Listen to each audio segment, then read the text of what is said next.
My core belief is that companies are the best messengers of themselves. It's kind of right on the front of my website where I say Yep, it is. reporters, Yeah. journalists, they don't want to talk to an agency, they want to talk to you. Hello and welcome to the UnNoticed show. I am delighted to have join me Brandon Watts, who's the founder and principal of Wattswear, who's in the sunny state, the orange state, I think, of Florida. Yes, I am. It's finally getting beautiful here. So yeah, happy to be with you, Jim. Brandon, I realize it's Georgia is the orange state, isn't it? Georgia's the peach state, but yeah, Florida is the orange state. So you got it. You got it right. Okay, perfect. I didn't want to get the PR wrong for the state already. Now, Brandon, you have a background of like over 18 years of doing PR, and you're on the show to share with us how entrepreneurs and founders can do their own PR using your 5-stage methodology. So that'd be really useful to share with all those people out there what you do to help them get noticed. Do you want to just dive in and just tell us the first problem you see entrepreneurs have and your first set of solutions? I've done full service PR and worked with clients for, many years at a time and helping them handle all their PR needs. But I started to identify this opportunity for, say, like a seed stage funded or early stage funded tech startup, which is what I work with primarily is tech startups. But I found an opportunity in the market for that type of startup that has a small team, a little bit of funding, but wouldn't really be interested in working with a normal PR agency, kind of like what I was. And my background is working with early stage startups. I love working with companies when they're fresh and trying to figure out who their audience is and being that first pitch to the press. So I've been fascinated with this idea of productizing client services. And that led me down the road of what I'm doing now, which is DIY PR strategies for tech startups.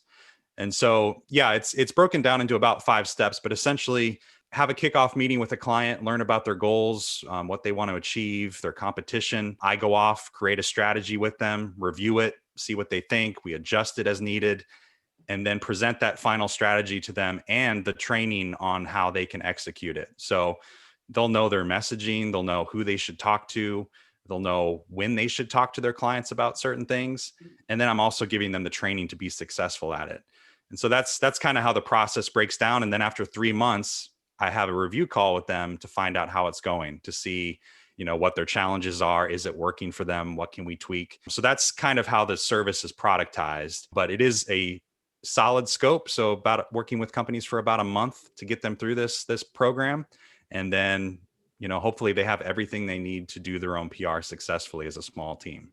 So, Brandon, are you doing agencies out of a business? Because, you know, companies normally come to agencies like mine and like yours to get advice. So what is it that the agency, if you like, doesn't do that the individual client can do for themselves?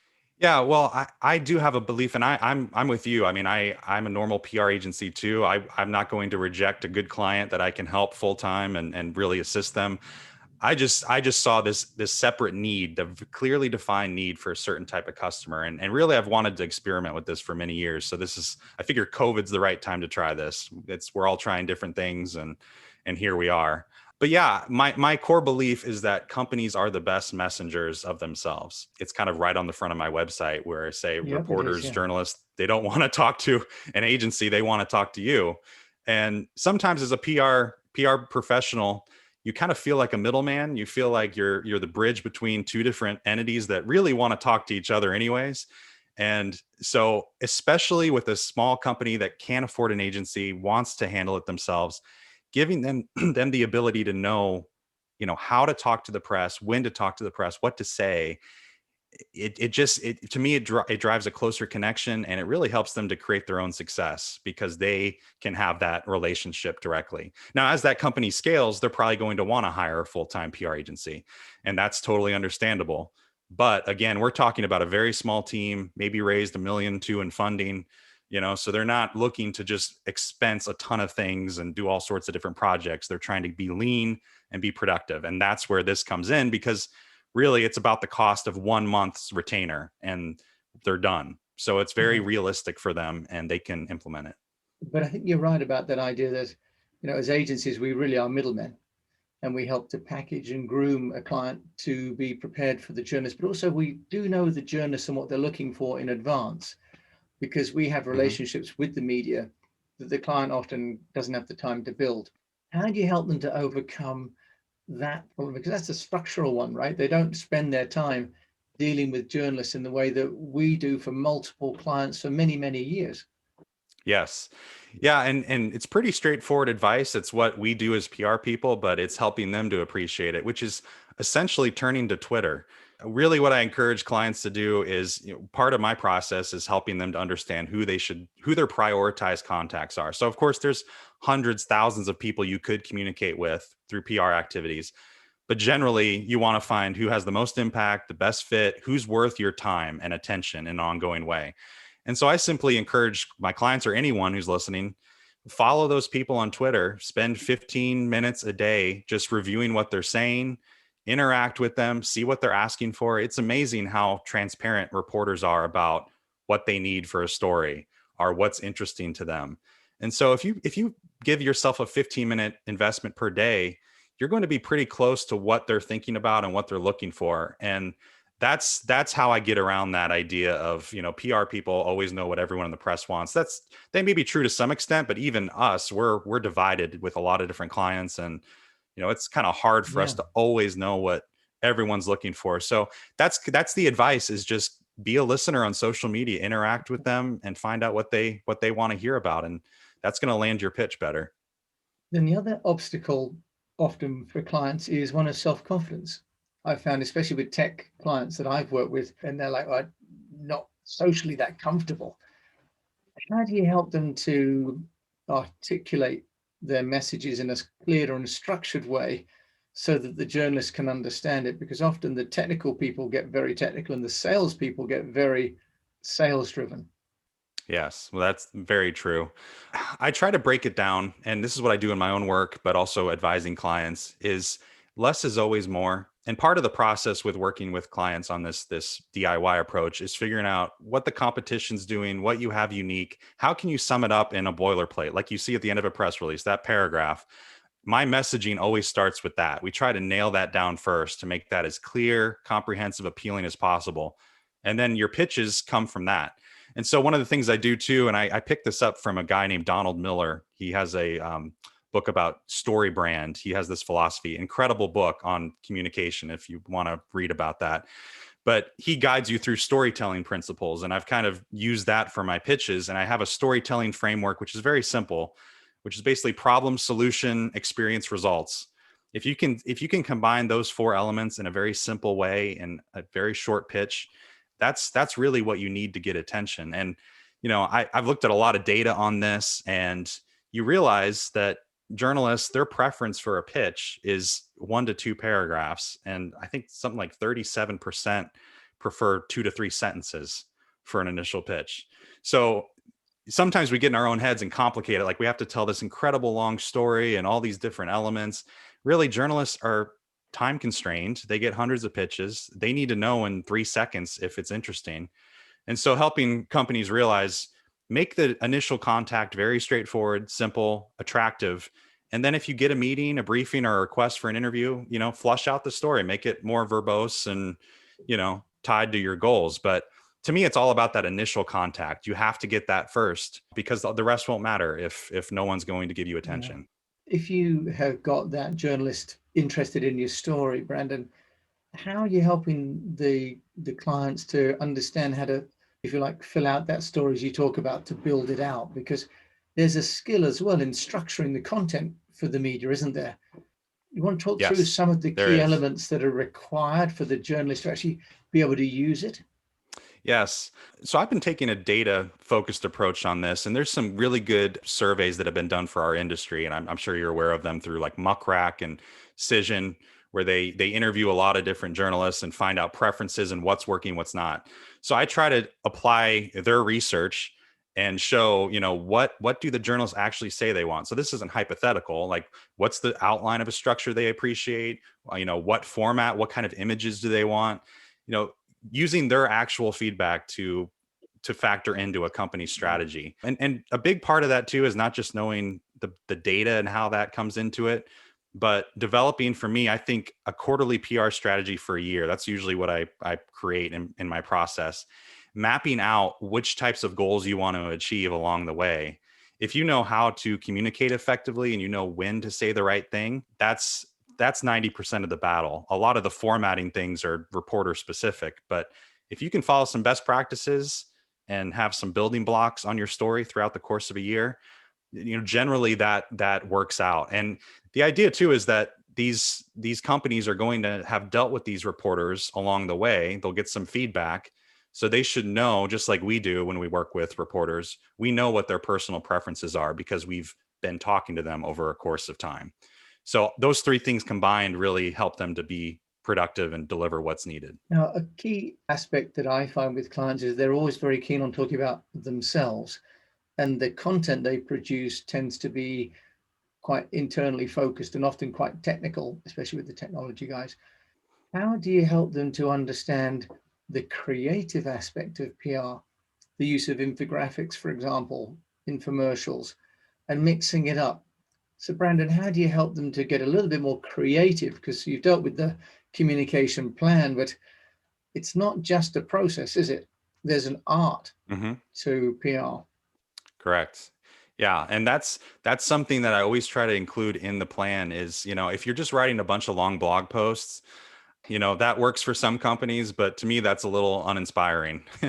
you know there's so many different formats and ways to do things these days, and that's always how I try to give a little sampling of that throughout a strategy. Like, well, what if you did a video series on this, or what if you did a podcast about this, to try to open up clients' minds to different ways to tell their stories. And like what you're doing with this podcast is brilliant, because it's not just advising clients how to do these things, but you're actually showing them you're doing it the way to do it. And you're balanced because you're getting other voices on. And so I agree. If a company is always talking about themselves, everyone tunes out. And the experts in the market you serve, one of the key things I always advise clients to do is get them involved. So the people in your industry that are known as experts, do an interview with them. That could be a blog post, that could be a 10-minute video. You get validation from them, they promote the content. It's a mutual, relationship, and you're not pitching yourself constantly. So yeah, you have to be creative, and that probably is a struggle because the clients are on their own, but I try as part of my strategy to open their eyes to all the different formats of storytelling that exist today. Now, here's the one that's always sensitive for clients, and that's crisis management, Brandon. Whenever I broach the issue of a crisis plan, they all look at me as though I'm insulting them, that they would somehow make a mistake.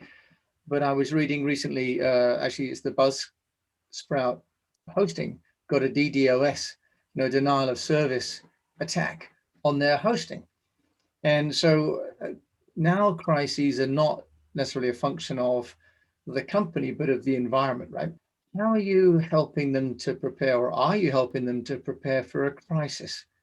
Because quite a lot of companies now are Yeah. suffering, whether it's under the Black Lives Matter, somebody says something wrong, or there was a guy that went on Capitol Hill to the march in February, and it turned out he was the CEO of a company. It all Mhm. happens so quickly now. Are you helping people, and how, on the crisis comms? Yeah, that's a good opportunity and something I should be focusing on more as part of my process. Each time I work with a client, I always try to find what are the weak spots in this? What can I improve? Because every time I've done it, it's gotten a little bit better. Like I always think of a different aspect. And part of that is media training, which kind of combines with crisis management. So yeah, I'm actually trying to find the best way to do that in a scalable way to help a client realize the best practices of that. Yeah, and I think with cybercrime and also environmental issues taking place that are beyond people's Mhm. control and with more frequency, what I call scenario planning for crisis management. It's all about creating the different options of what might occur. Uh, and it was all about the preparedness, like any insurance policy, really, Mhm. that should be in place. Now, what about then, Brandon, some of the tools that a PR agency might use that a client doesn't know about? Can you shed some light on your course in terms of what they could use to help them either create content or distribute or amplification or monitoring? Yeah, so I do link to some resources or give them a breakdown of different tools they can use to accomplish different things. For instance, you think about, if you're trying to create quick visuals for your content, a blog post, And for instance, I recommend Canva is a fantastic way to do that. That's Yeah. what I use. Great way to create basically any visual content you need, and almost anyone can use it and make something look Yeah. good. So that's something I recommend. There's a tool called Biteable that helps you develop really good marketing videos quickly that look like ads. Looks like a really expensive ad house built them, but it's, 15 bucks a month or something like that. Nice. So I do have a bunch of SaaS tools that I go by and say, if you want to do monitoring, media monitoring, here's what you can use.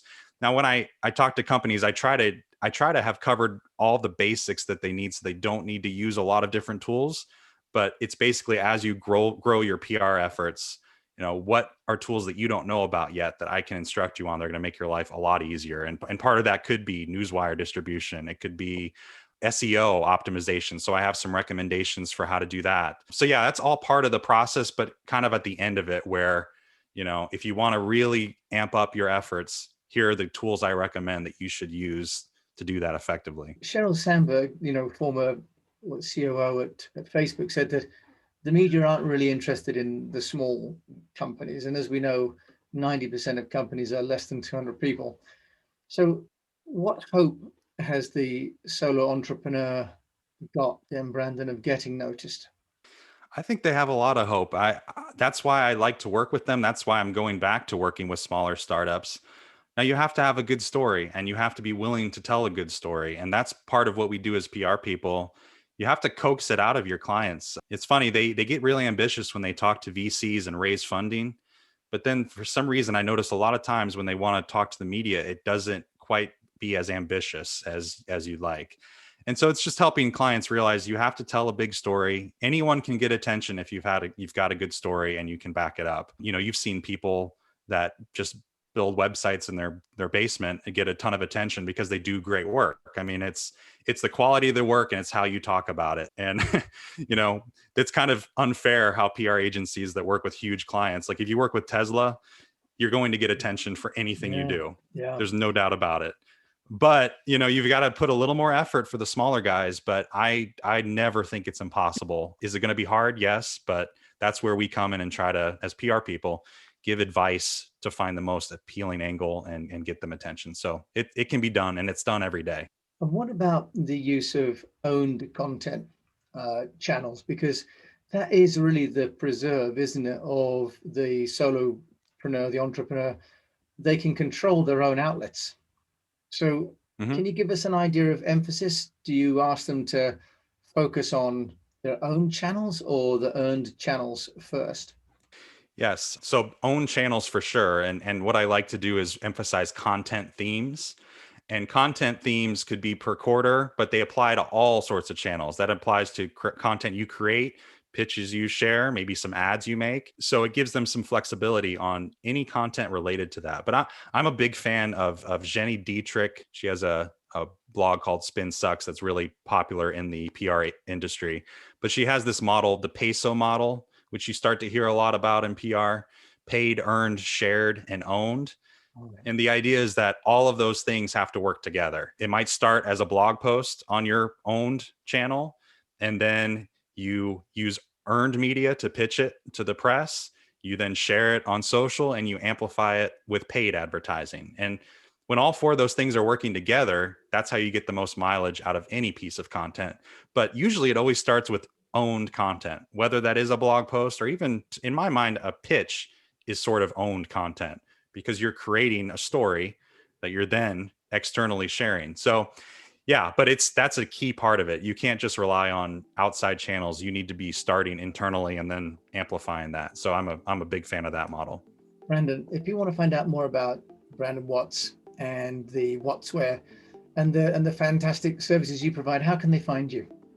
Yeah, simply put, if you want to learn more, go to wattsware.com and everything's there, contact information, socials. So yeah, happy to talk to anyone or just offer some advice if anyone's looking for that too. Brandon, thanks so much for joining me all the way from, as we've agreed, the orange state of Florida. Happy to be here. Nice to talk to you, Jim. So we've been listening to Brandon Watts, who is the founder and principal of Wattsware, but he also has his own podcast, which I want to give a shout out because it's called the Freelance Dance Podcast as well. So a man of great talent, obviously, and also wonderfully sharing with it. So thanks. You've been listening to the UnNoticed podcast. And here we've been talking about really how you can create your own content and manage that as an entrepreneur. Whilst Brandon and I will be happy to help you as agencies, we're also happy to help you as consultants and to guide you. So with that, we wish you the best of health, a profitable or at least sustainable business, and that if you've got something to share, start sharing it now. Thanks so much for listening.